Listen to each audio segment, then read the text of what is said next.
दोघे भाऊ होते. धाकटा भाऊ मेला तेव्हा त्याची बायको फार आजारी होती. तिचे काळीज उडत होते. ताप खूप आला होता. एकाएकी तिच्या काळजाचे ठोके पडायचे बंद झाले. नातेवाईकांना वाटले की ती मेली. त्यांनी तिला स्मशानात नेले. त्यावेळी रात्र होती. वारा जोरात वाहत होता. दोघेजण प्रेताजवळ बसले आणि बाकीचे लाकडे आणायला गेले. गार वारा लागल्यावर ती बाई शुद्धीवर आली आणि तिच्या तोंडून हा असा आवाज निघाला. तो ऐकून ते दोघेजण भ्यायले आणि घरी पळाले. बाई उठून बसली आणि इकडे तिकडे बघू लागली व म्हणाली, घरच्या लोकांना माझा कंटाळा आला आहे. कारण तिने आजूबाजूला पाहिले तर ते स्मशान होते. ती उठली आणि माहेरी गेली. घर पडले होते. आत चीट पाखरून होते. मग ती आपल्या बाळपणाच्या मित्राकडे गेली. 2 महिने राहिली.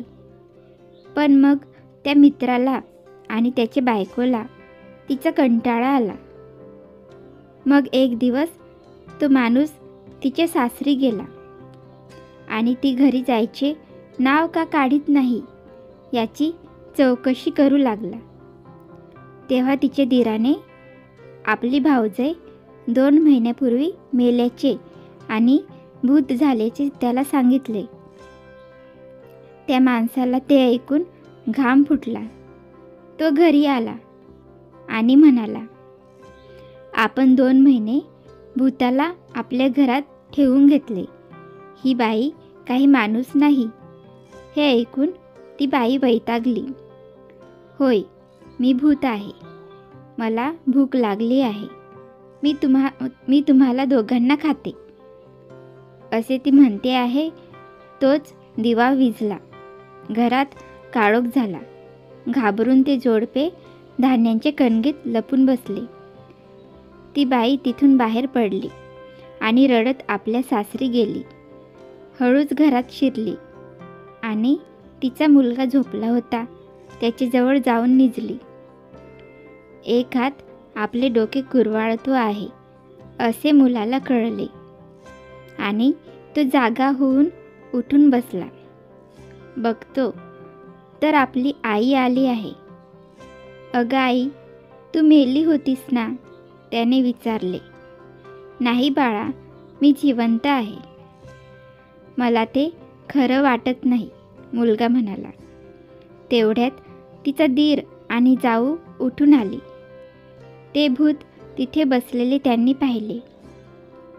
तेव्हा त्यांनी जोरजोराने किंकाळ्या फोडायला सुरुवात केली.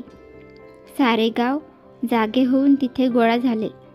भूत बघायला लोकांची गर्दी झाली. ती बिचारी मी भूत नाही, माणूस आहे असे रडून विनवून सांगत होती. पण कुणीही तिच्यावर विश्वास ठेवला नाही. आता ती जीवावर उदार झाली. ती म्हणाली, मी मेले नव्हते, पण आता मी मरते, म्हणजे तुम्हाला खरं काय ते कळेल. मग ती धावत गेली आणि तिने अंगणातल्या विहिरीत उडी घेतली. ती मेली. तेव्हा लोक म्हणाले, मढ मेलं तर. तुम्हाला ही कथा आवडली तर लाईक करा, कमेंट करा आणि अशीच नवीन नवीन गोष्टी ऐकण्यासाठी चॅनलला सबस्क्राईब करा. धन्यवाद.